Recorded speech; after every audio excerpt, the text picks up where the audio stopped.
to system biology. Our first speaker would be Anna Ivanova, our senior bioinformatician and big data engineer, who will talk about the importance of scientific communication. The next would be Maria Selifanova, bioinformatician, who will talk about the topic called From Mechanics to Systems, Can Biologists Fix the Ratio? And the last but not least, Karina, machine learning engineer, will talk about deep learning, a powerful tool for solving mysteries of life sciences. And with that, let me welcome our first speaker, Anna Ivanova. Please, the stage is yours. Thank you, Lisa. And my first slide. Yeah. Yes, it's me. And I was a child in the 90s, growing up in a small town. There was no internet, no social media. There weren't many good books in libraries. Books were too expensive. There were no science clubs at school and no special classes where we could talk about science. Scientists never visited our schools. They did not speak on stages. There was no place you could go to hear what they do, what their work looks like, or why it matters. And still, I dreamed of becoming a scientist. Next slide, please. Then, between sports shows and news, something special appeared on our TV screen. A show about the ocean, about the adventures of a small yellow submarine and the crew of Jacques-Yves Cousteau.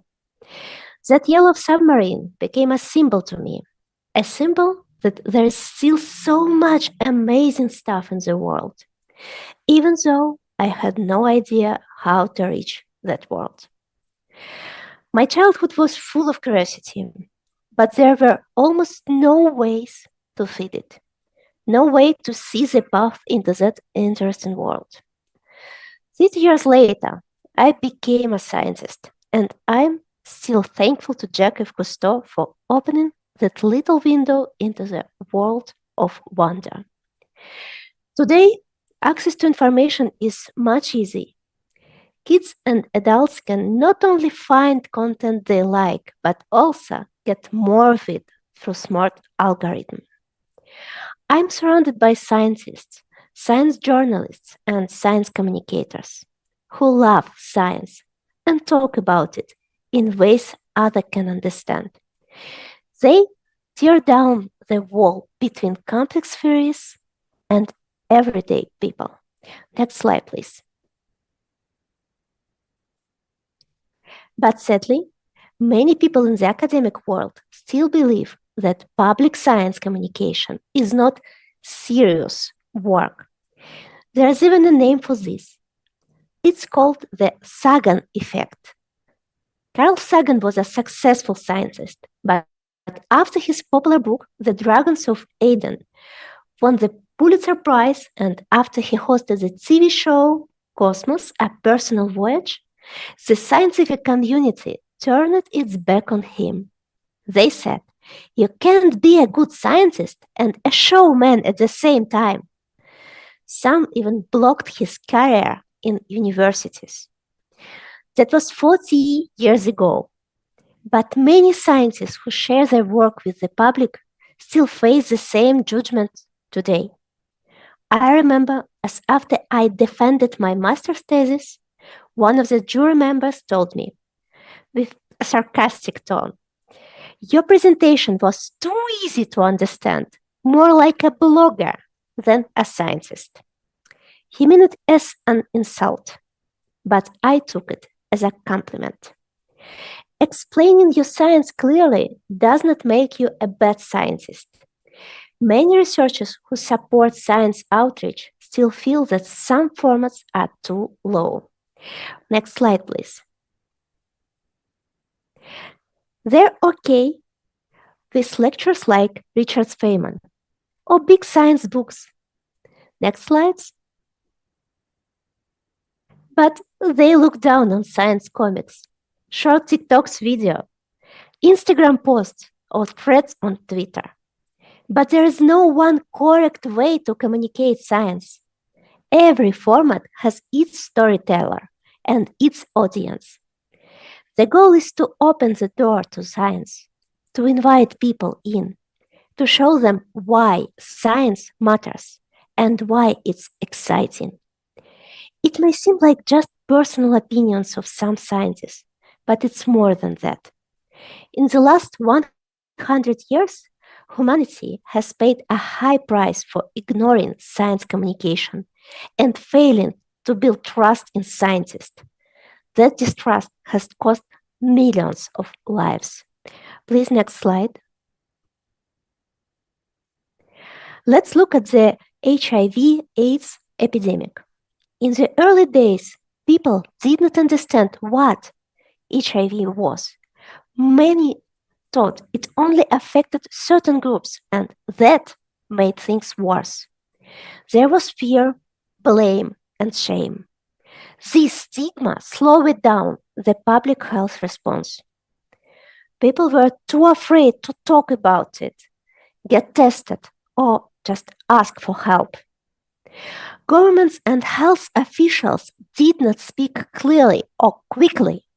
There was silence instead of guidance. And when there is silence, rumors take over. Myths spread fast. People did not know how the virus was transmitted or how to protect themselves. There was also a lack of basic knowledge. Many did not understand the difference between viruses and bacteria or how treatment works.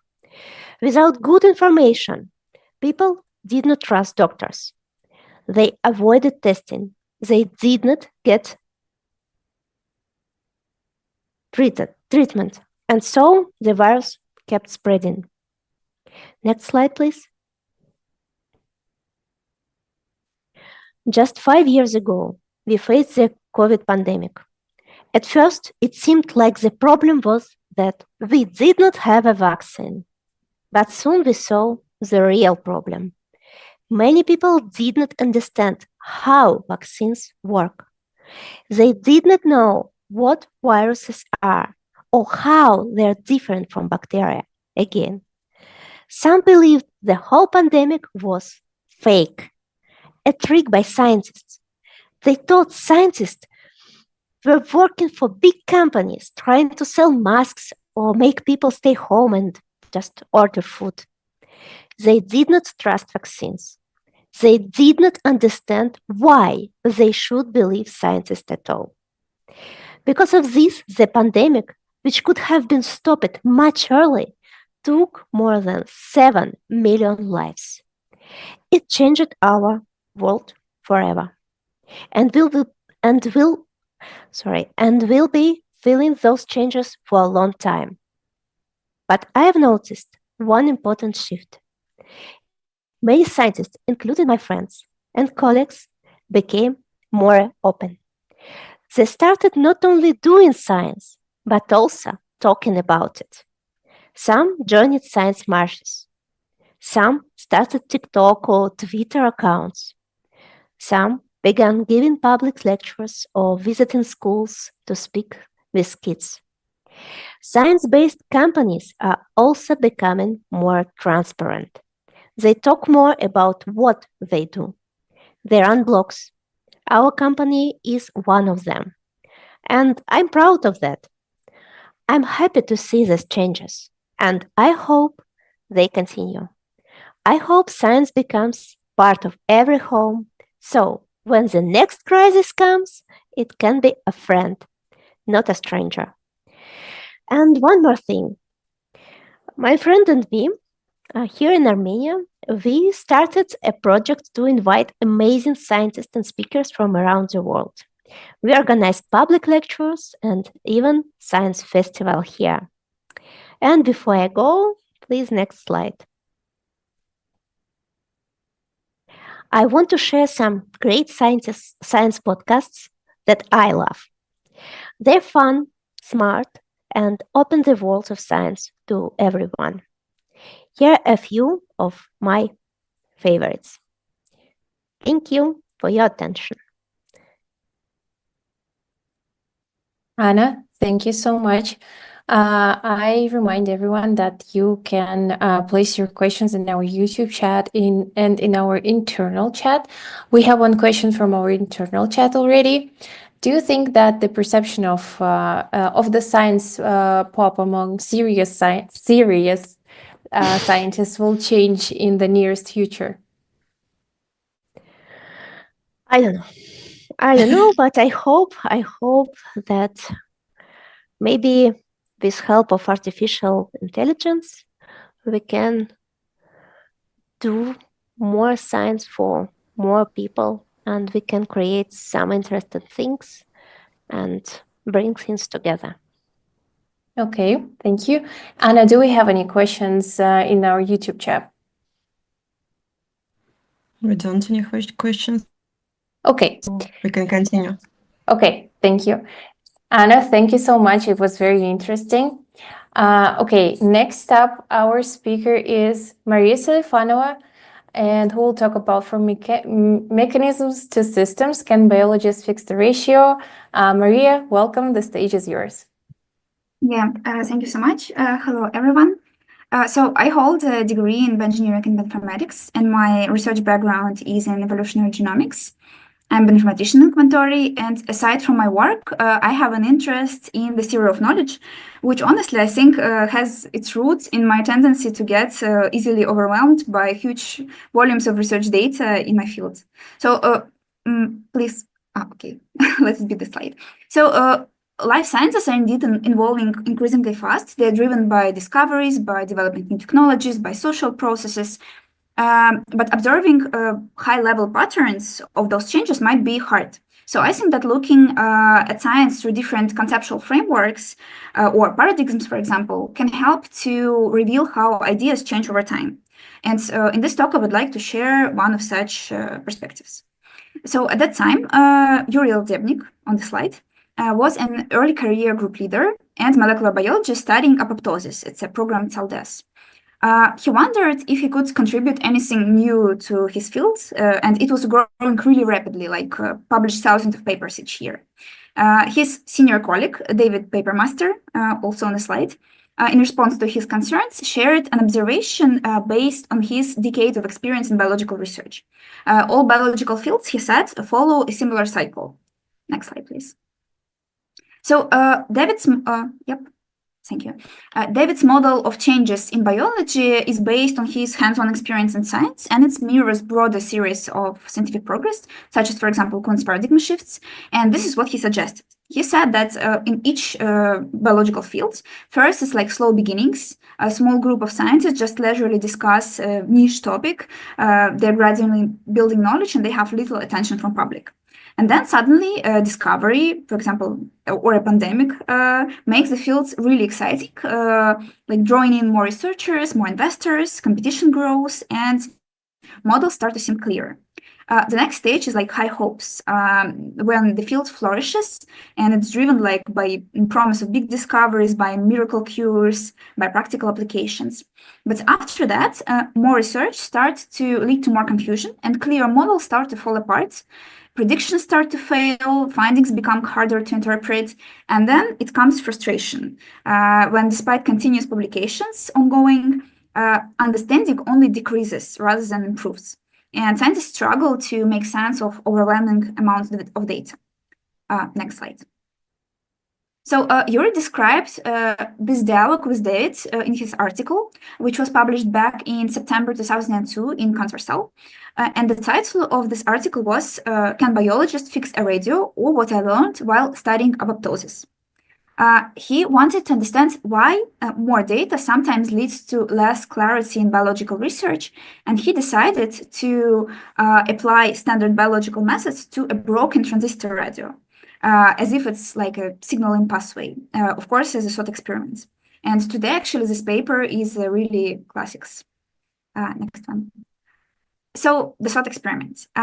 He argued that biologists, instead of fixing the radio, they would start classifying parts by appearance, for example, then randomly damage components to identify essential parts, then debate which components is the most important, generate tons of data, but still fail to make it work. He concluded that biologists struggle to analyze complex systems because they don't have like a formal quantitative language to do so, unlike, for example, engineers who have like circuit diagrams, for example, on the slide. And while I myself find this radio analogy a bit unfair to biologists, I think that Lazebnik radiosat experiment shows a very important thing, that while studying complex systems, biology usually lacks guiding framework. And without an overall system of how some model works, research tends to break down into smaller isolated parts, and it leads to frustration, to contradictions, etc. And here we come across a concept of scientific reductionism. Because this term is quite important for my talk, I will just read how I define it. And next slide, please. So I define reductionism as a methodological perspective that complex systems can be fully understood by breaking them down into constituent parts, studying and analyzing them in isolation without necessarily reconciling them back into the whole.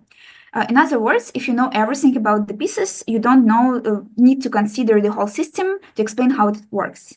For example, philosopher John Dupre described it as this. If we know everything about chemicals that make up links, how they're assembled into cells, into tissues, into organs, and so on, then in principle, we will know everything about the links. We have it explained. Next slide.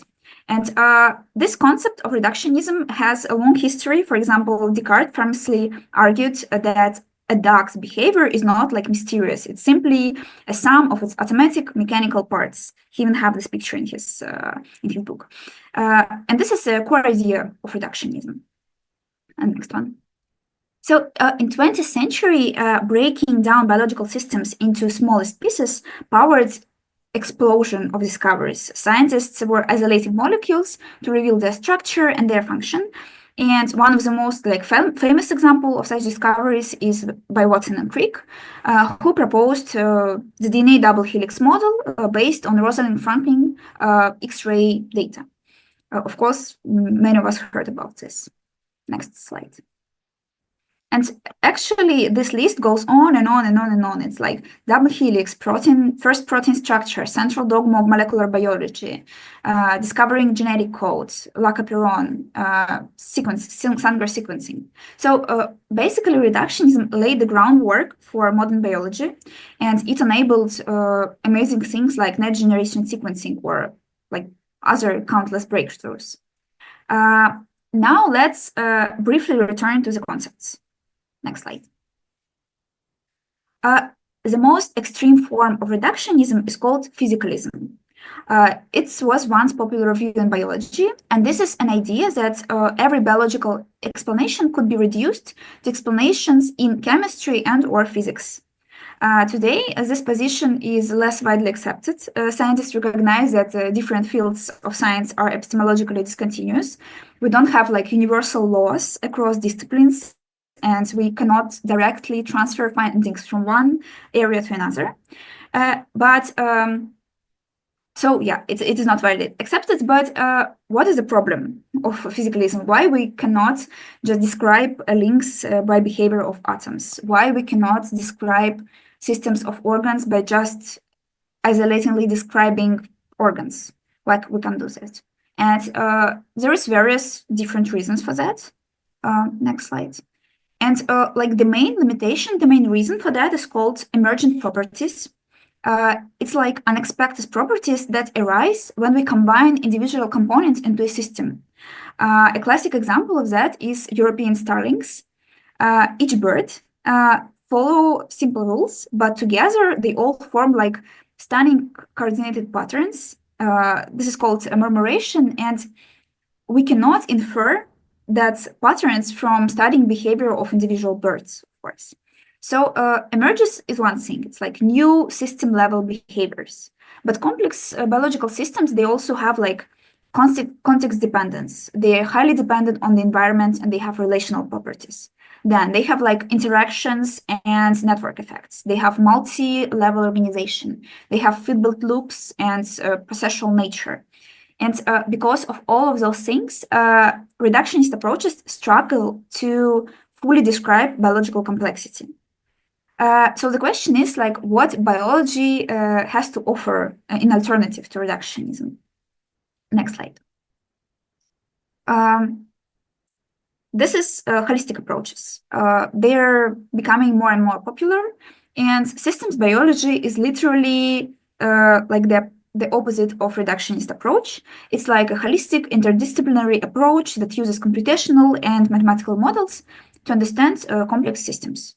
On the other hand, we also have, for example, multi-omics integrations, also becoming increasingly popular, when from various levels of biological data, like genomes, proteomics, metabolomics, transcriptomics, we gain comprehensive understanding of complex biological system by data integration. And the explosion of data today make this emergentist thinking possible. We can map like entire cellular networks or so. And the explosion of this data is real. Like we have various omics now, from simple genomics going to special transcriptomics to single cell transcriptomics and even to special multiomics. And it all sounds a bit frightening because, of course, when we are combining diverse data sets, we have a lot of challenges. We have challenges in data quality. We have huge challenges in interpretation of data because we don't know how to work with the systems. We have reproducibility problems. It's like costly effective, high cost, not effective, the other way. And it's huge computational complexity. So it's a lot of problems, but despite those problems, holistic methods are essential to start capturing full complexity of living systems. Okay, next slide.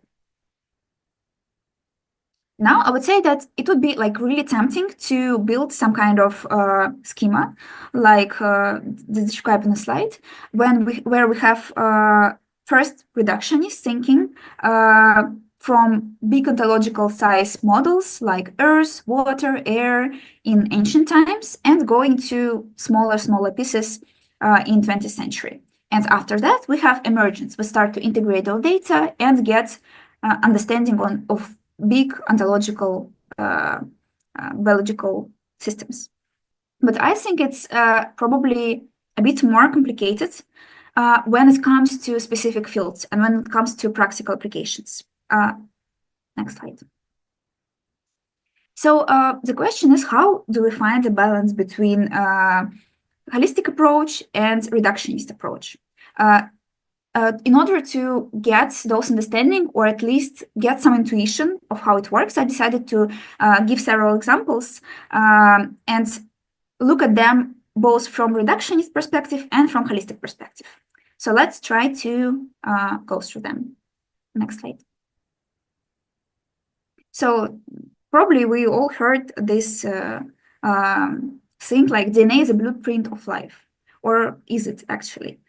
So the reductionist thesis would be here that DNA alone encodes all of the information. It's like the instruction needed to build and run a living system. And there is an example that works because in cell-free systems, DNA alone can guide protein production. And for example, viral code proteins can spontaneously assemble into a complete shell without any additional instructions. So it works. But on the other hand, we have holistic thesis. And it says that heredity information, it's not only about DNA, but also about the entire genome cell machinery system that was evolving all the time. And we also have an example for this. For example, it's a big project running by Craig Venter to create the minimal cell with a minimal genome. And this project is running for a long time, but still, it can be built just from DNA. It still needs existing ribosomes, membranes in the recipient cell. So here we can see that both of them are true, but for just different biological systems. Next slide. The other very important concept regarding reductionism and holism is direction of causation. In reductionist thinking, we are trying to explain bigger things by examining smaller things. And in holistic approach, we explore how large-scale things influence smaller things, so the other way around. So if we're talking about embryonic development, for example, here is an upward causation, it's reductionist, because indeed there are host genes that are influencing the development hugely. But on the other hand, we have morphogenes like sonic hedgehogs, and it demonstrated how tissue-level gradient of these morphogenes actually instruct individual cell fates. So downward causation still works. Similar example, not similar, but also good example we have in cancer research. Next slide. So yeah, in cancer research, the reductionist upward causation would be about driver genes. We know that if this driver gene is mutated, it is expressed, and then it's like uncontrolled cell division, which leads to cancer production. And it really works. There are a lot of oncogenes that drive cancer. But on the other hand, we have holistic approach, and it is becoming increasingly more important. And its characterization of tumor microenvironments. It reveals how stromal cells, extracellular matrix, mechanistic forces shape cancer behavior and cancer progression. And it is really important, and it does shape evolution of cancer. So downward causation works here. The next thing I would like, and probably the last thing I would like to talk about, is more controversial example. Next one. And this is a story about BRCA genes. So in the 19th, scientists discovered that BRCA1 and 2 genes lead to like make person much more likely to get breast cancer. And this was like a major breakthrough in understanding this cancer risk. After that discovery, people started to testing widespread, and they saw that this gene is the only and main cause of the disease. It raised awareness, and but it also has its minuses. So, for example, it's not a minus, but just an example. So, Angelina Jolie publicly announced that she had prevented surgery, mastectomy, after she was tested for BRCA genes. And her public announcement leads to huge increase in this trend. Like you can see on this picture that 2013, when she got tested and did mastectomy, number of mastectomies just suddenly became much bigger. And this is called Angelina Jolie effect. And it has its pitfalls, however. On the one side, actually the picture is much more complicated from the holistic perspective. And having a mutation in BRCA not necessarily will guide you to cancer progression. And there are a lot of other environmental and genetics risks that also influence this. And people probably felt pressured into this major surgery while they might not actually need that.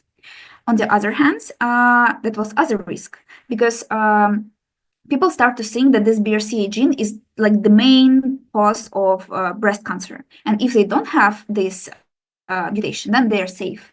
While it is not true, some people were really could develop breast cancer, and they had really big risks but they were overlooked because of this BRCA hype. So here I want also to tell not only the story of how like reductionist approach can be a little bit controversial while at the same time beneficial, but also I would like to tell that despite today we have really large databases with genetic and health information, and we try to follow more systematic approaches, we still often fall back into simple measurements. For example, this specific gene explains everything about cancer, because this is how we used to think. And this is how, for example, databases work. Okay, probably let's jump to conclusions. Here I have the next slide. Yeah, here I summarized like key points from both reductionist approach and holistic approach. I'm not going to read them, but I would like to share like what I learned from this dichotomy about reductionist and holistic approach. So for me, my main conclusion about reductionism was that it runs deep through modern biology, and even when we try to use holistic approaches, we often fall back to reductionism thinking, simply because that's how like our biological knowledge built. This is how we learn to think. And reductionism isn't bad at all. It's like very powerful tool, but we need to be aware of how and when we use it. On the other hand, holistic approach, like when we come to think about it, we think about like an explosion of multi-omics data and complex systems, and it can be really overwhelming and hard to interpret and hard to integrate and things like that, full of uncertainty. But I think that's okay. This is what I learned from this, because like we're simply not used to reasoning from the whole to the parts. This way of thinking just only making this way in scientific practice, and I believe that we can actually get better at it. So I would also like to say that both approaches, reductionist and holistic, are essential, and it is very important to know which one we're using, like explicitly, and also be open to switch perspectives depending on the question that we're trying to answer. I think that's it. Thank you so much. I'll be happy to answer questions if any. Maria, thank you so much for your talk. It was very interesting. We have one internal question. Do you find yourself leaning more towards reductionism or holistic approach in your own work? As I work in a modern company that focuses in like IT and life sciences, then of course,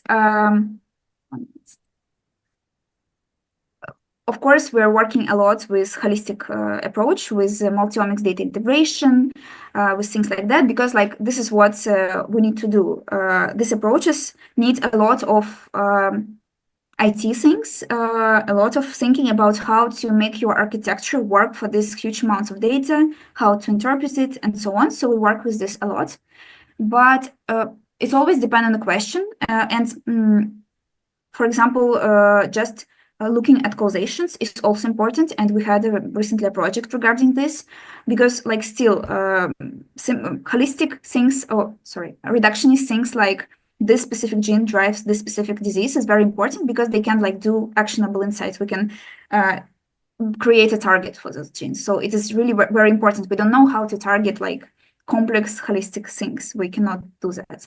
So so yeah, it depends on the question. We do both. I think that's it. Okay, thank you. We have 2 more questions from our YouTube chat. Anna, could you please read them? Yes, we have more than 2, I can say. Wow. So we have, we have question addressed to Anna, but I think that we will answer it at the end of our meeting. And let's answer questions addressed to Maria. First of all, thank you, Masha, for your topic. The question is, do you think the analogy is unfair because biosystems can't be judged as broken?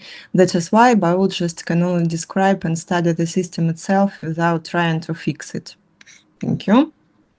That's a really good question. The answer is no. This is not the reason why I think so. But this is also a very good, fair point. I can describe, I think, 2 points why I think it's a bit unfair. First of all, when we're talking about things like radio, they were invented by humans. They were invented by engineers. And even if we've never met any radio before, neither biologist, neither engineer, engineers, like we can actually explore the radio better, because it is based on units that were, produced by human thinking. We were making a radio the way our brain works. And at biological systems, they're not like this, of course. They're much more complex. They're not aligned to how our brain works. So I think that studying biological systems is a bit different. We cannot just break it down and think that this is the correct way to break everything down. Like, for example, the concept of species or the concept of genes, right? We are not sure that this is exactly like this.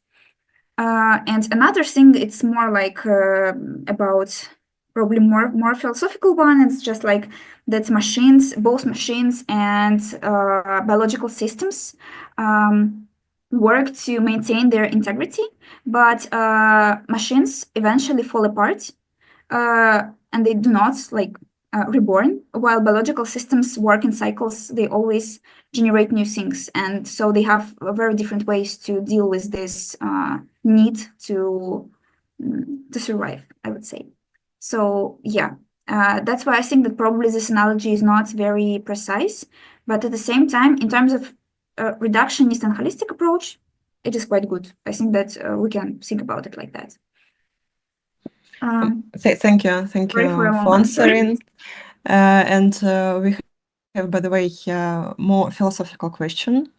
Also, do you think the fact that a biosystem means a human is studying itself puts any constraints on the depths we can reach in studying biology? Yeah, sure. I think we do.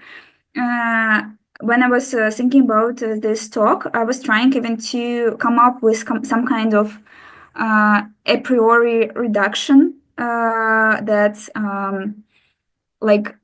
of course, when we're observing the world, we tend to reduce it naturally,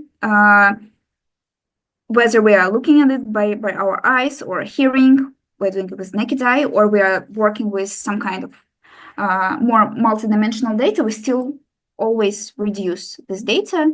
So yeah, I think that this is a huge constraint. And also the one that I mentioned about the radio is also relevant here, because the way our brain works not necessarily explains how biological systems can be described and fall into units. And of course, when we're working in science, we're trying to create some kind of reduction to understand something, to make a linear causation, for example, right? And when we're working with holistic approaches, we cannot necessarily do that. We explain something complex, but we cannot just understand it because our brain is not that multidimensional in thinking. So I hope I answered your question.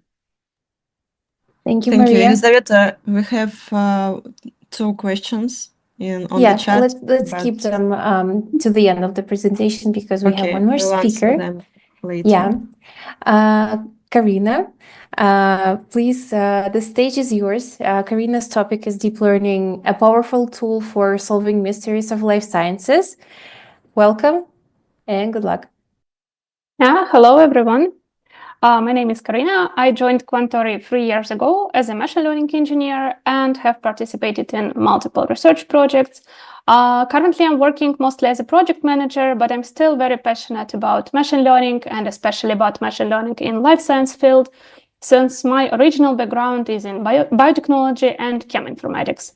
So today, during my talk, I want to present this fascinating area to you, and together we will see how deep learning approaches contribute to effective problem solving in the life science and healthcare. Next slide, please. So first of all, let's start with the definition of what machine learning is and what's the difference between machine learning and deep learning. Machine learning is a field of study in artificial intelligence related to the development of statistical algorithms that can learn from data and generalize to unseen data and thus perform tasks without explicit instructions. The simple example of machine learning is a regression task. Let's assume we want to predict an apartment price based on several factors. For instance, let's take the number of rooms. Then we have to provide a dataset for training containing the measured parameter and the target value, which is price in our case.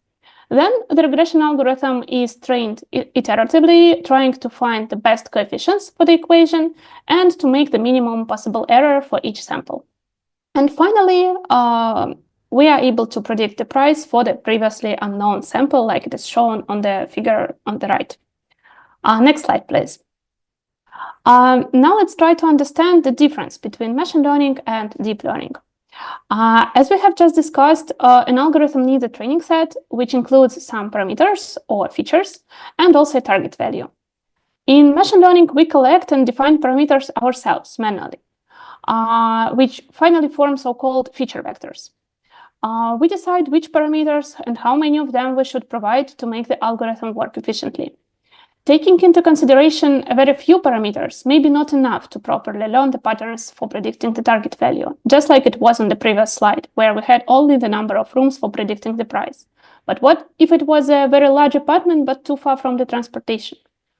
However, too many features might introduce a noise and distract an algorithm from learning the correct patterns. For instance, if we would consider the color of the walls in the apartment, it seems quite irrelevant for final pricing. The constructed vectors for each data sample are then passed to the algorithm. It analyzes the data provided and then makes a prediction for the unknown sample. In the deep learning, however, the feature extraction is performed by the algorithm itself automatically. Here we can see an example on the right where we provide an image of a bike and the algorithm analyzes it and defines what would be the features that distinguish the bike from, let's say, the plane. This becomes possible due to the structure that mimics the human brain and is called neural network. You might know that neural networks are often referred to as black boxes, and this is mainly due to this property of highlighting important features by themselves.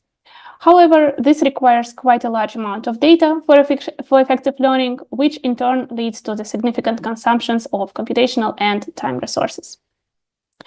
Neural networks unit is called neuron or perceptron. So let's look how it works. Next slide, please.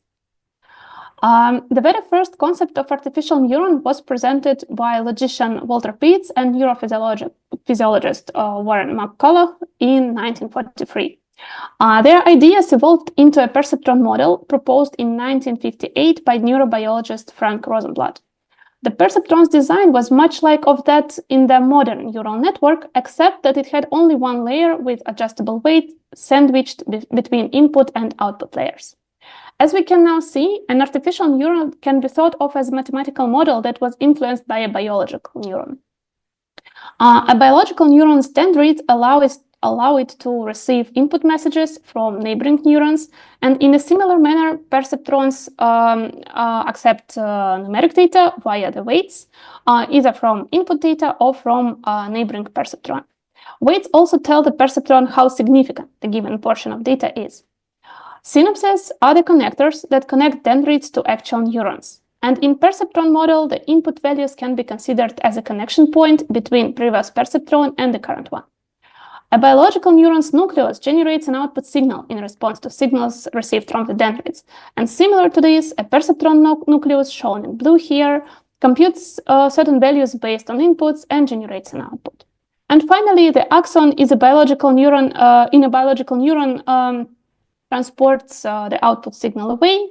And similar to this, a perceptron's axon is its output value, which serves as an input for subsequent perceptrons. So these are the similarities between the biological neuron, and artificial one.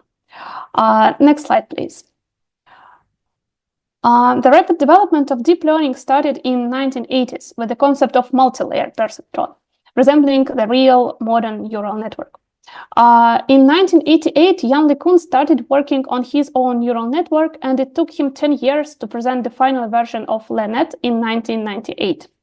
LeCun's work was concentrated on training the computer to recognize handwritten zip codes on mailed envelopes. He used for that a convolutional neural network that is specifically intended to handle imaging data, and just instead of cats and dogs images on this animated picture, he used the data set of handwritten digits from the left, which is now considered as a classical data set for studying and practicing deep learning.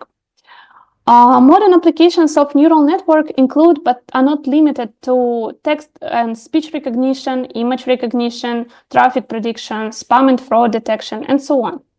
Moreover, life science field has also gained a lot of benefits from deep learning incorporation. So let's have a look at several examples in detail, which technologies and how exactly allow us to accelerate the research in biology, chemistry, and medicine. Next slide, please. The first example I want to show is the recent article where CNN was used for the classification of blood cell images. And we have just discussed that CNN is typically used when coming to image recognition problems. The problem authors wanted to address here was lacking of proper data sets and features to correctly classify blood cells that can serve as a marker of such severe conditions as leukemia. In this paper, a novel approach was suggested, including the enrichment of the dataset with augmented images. So let's see how it worked. Next slide, please.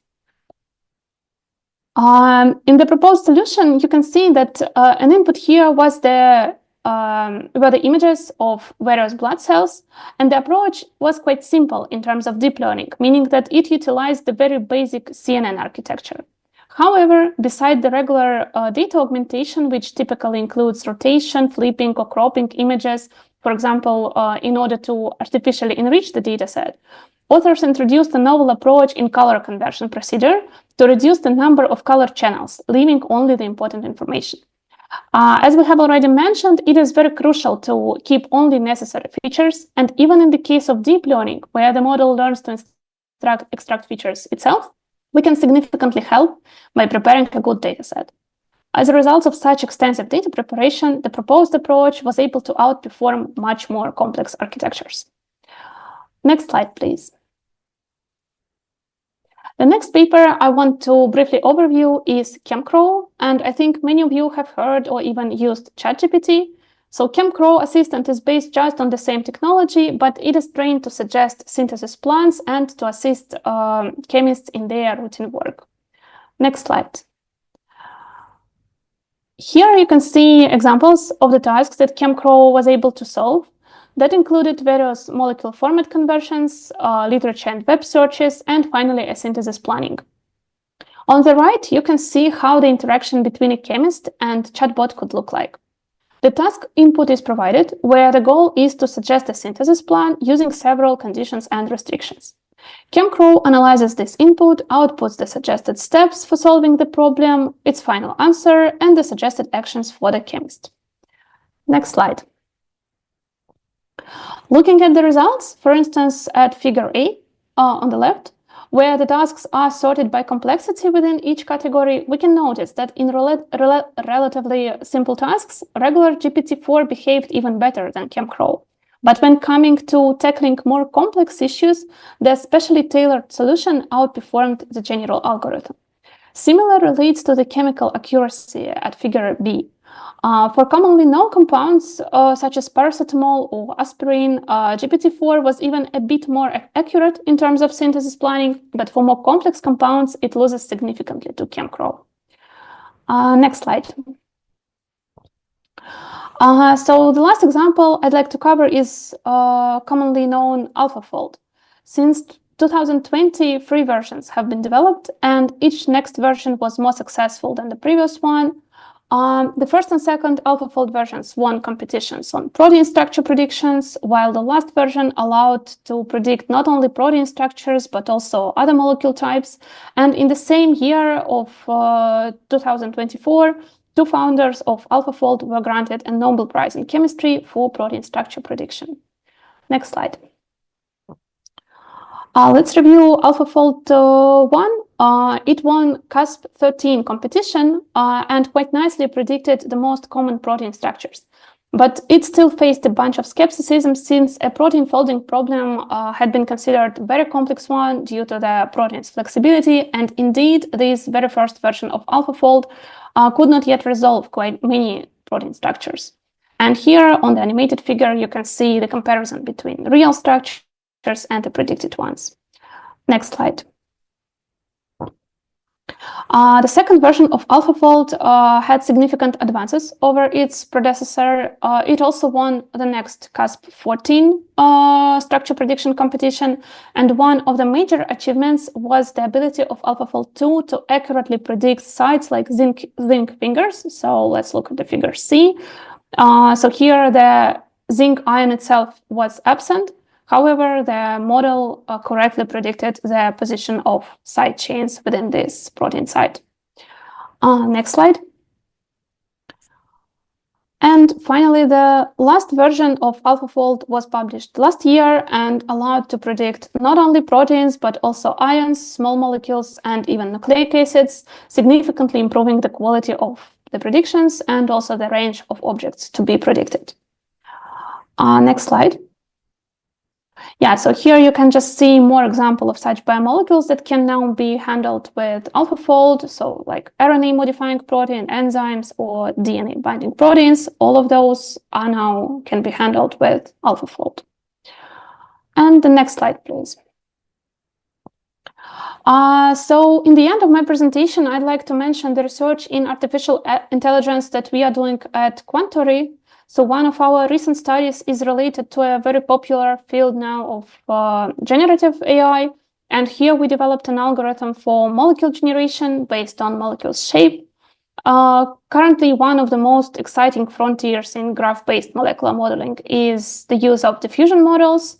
These models start from random noise in 3D space and iteratively learn to denoise until a coherent molecule structure emerges, much like how image-based diffusion models generate for you pictures image by pixel by pixel.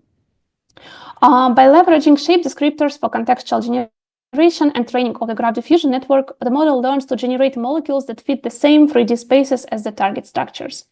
A preliminary evaluation of the set of 10,000 generated molecules with this approach showed that more than 99.8% were unique to the references, and moreover, they had quite a positive similarity to the references. Another interesting case was related to medical imaging. And that case addressed the issue of accurate quantification of radiographic pulmonary edema images and its variability among radiological experts, meaning that optimal patient care is often delayed before a consensus on the treatment plan can be reached. Despite the fact that deep learning-based solutions are present on the market, a little attention has been paid to the model's decision-making process. This lack of clarity usually discourages clinicians from adopting artificial intelligence solution in real-life settings.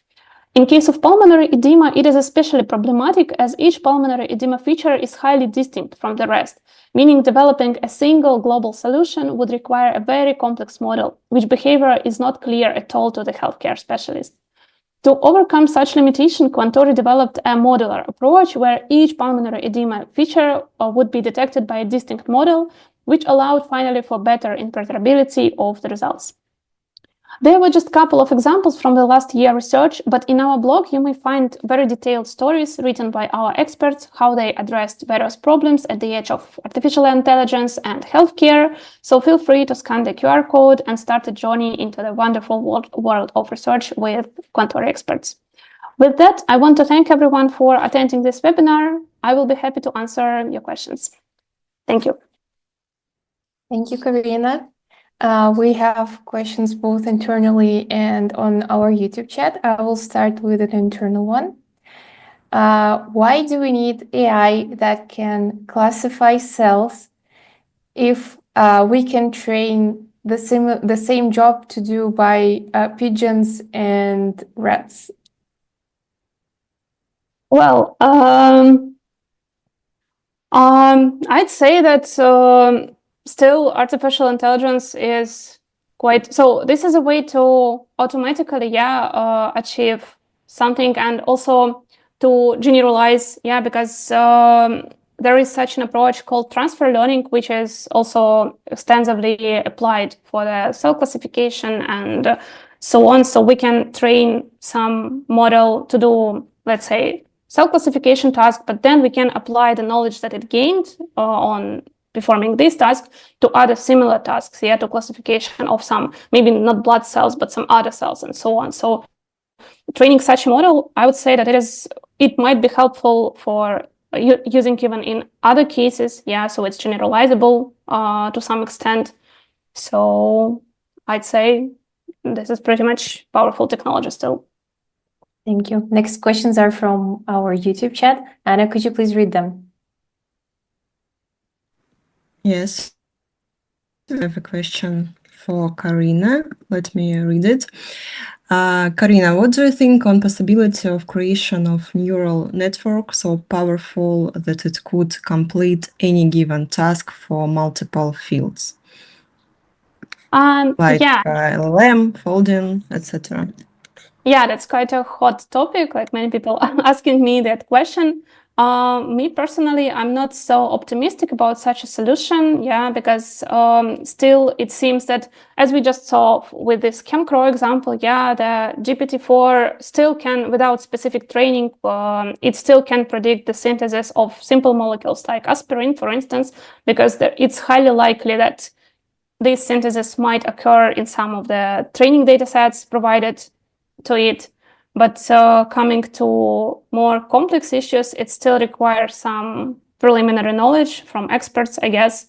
So it might be possible in the end, so that the humanity will create such a model, but I don't think that will happen in the nearest future, to be honest.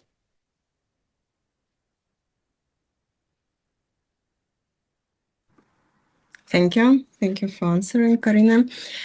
We have one more question for you.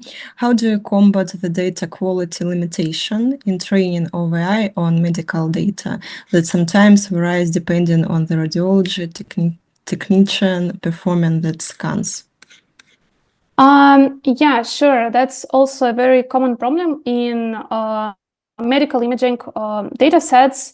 I think the popular techniques are data augmentation, that allows to somehow eliminate this problem, because even with poor quality data, we can somehow play around with the resizing, rotations, flipping, and so on. This at least helps to somehow enrich the data sets and to show to the model various aspects of the image.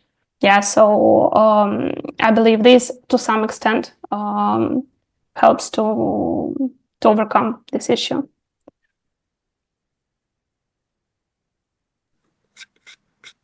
Thank you. I think there was a first part of that question as well. Why did researchers skip data augmentation techniques such as rotating and cropping in favor of color channel reduction-based augmentation? Actually, I might be not very precise at this point, but they did not totally skip this. They just added on top of that, this color correction technique. So they performed the regular data augmentation as well. So because it's quite typical to do this with the images, to enrich the data set. And as I just told, to overcome possible issues with the quality of the data itself. But just the novelty of the approach was in this color reduction, color channel reduction method. So that was actually the novel thing in the paper. Other things were just normal, typical things to do. Are there more questions for Karina? If not, I would just jump into previous questions for Anna and for Maria.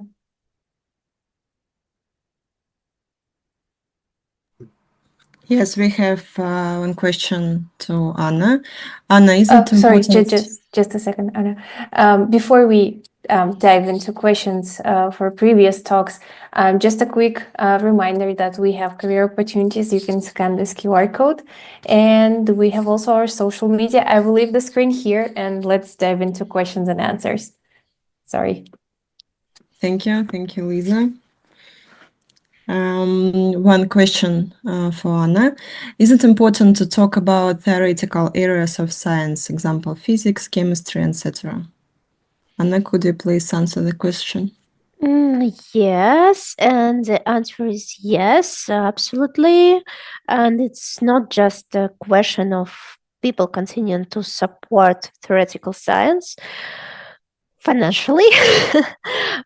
It's about a better general understanding of the world, not just how to apply knowledge, but also how to understand why the world works the way it does. And theoretical scientists often don't know where the discoveries will be useful one day. And as example, when Emmanuel Charpentier and Jennifer Doudna discovered bacterial immunity, we did not know, but that day, with the help of this mechanism, we will have an incredible, convenient, practical tool for editing genomes. So yes, absolutely yes. Thank you so much. Thank you, Anna. Do we have some time to answer the rest of the questions, Elizaveta? It's already the end of our webinar today, but I think it's okay if we answer 2 more questions. Let's go. Okay. We have 2 questions for Maria. Maria, are you here? Yep, I would like to start with the question, is it possible to... no, it's another question, right? 1 minute.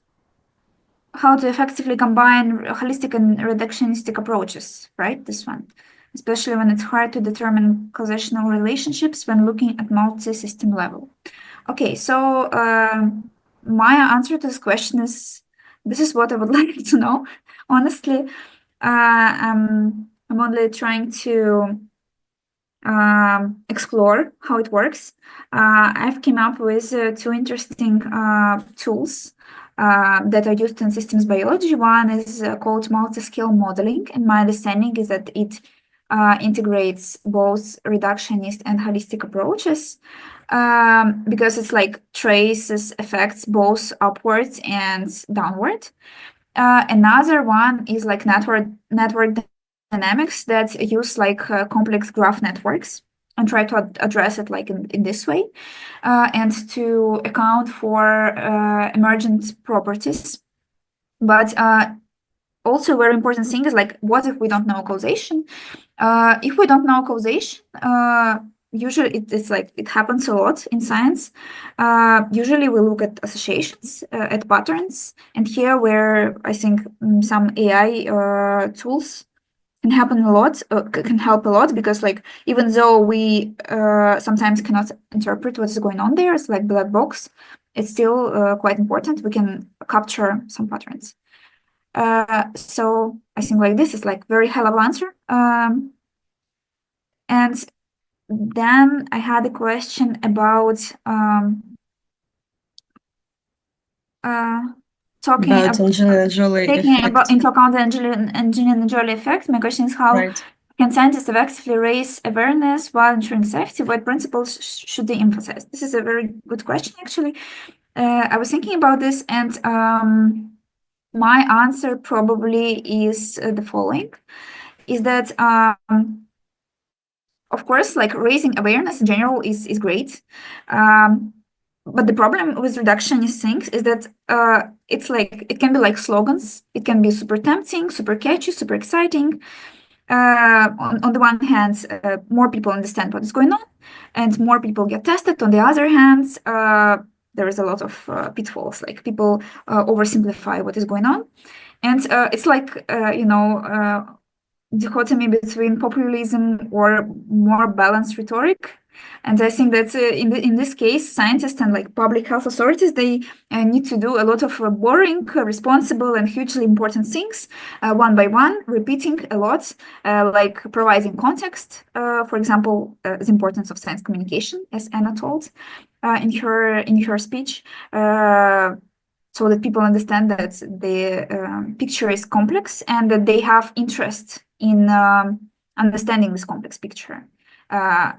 Next one is like making sure that the slogans are not causing anxiety or panic, but just raising awareness. Also, repeat like 1,000 times again and again. Everyone should consult their doctors. It is not about like go and get tested and do then what ChatGPT suggests or something like this. But probably what is nice thing about it, a nice story to finish, is about Angelina Jolie effects.